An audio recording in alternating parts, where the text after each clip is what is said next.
రెండు కన్నుల మనిషి బ్రతుకును గుండె కన్నుతో చూడరా, ఎదుట పడని వేదనలను నుదుటి కన్నుతో చూడరా. ఈశ్వరా పరమేశ్వరా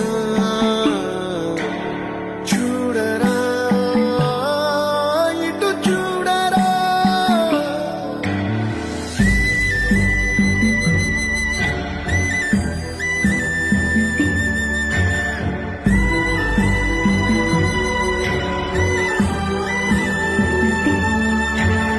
దారి ఏదో తీరమేదో గమనమేదో గమ్యమేదో, లేత ప్రేమల లోతు ఎంతో లేని కన్ను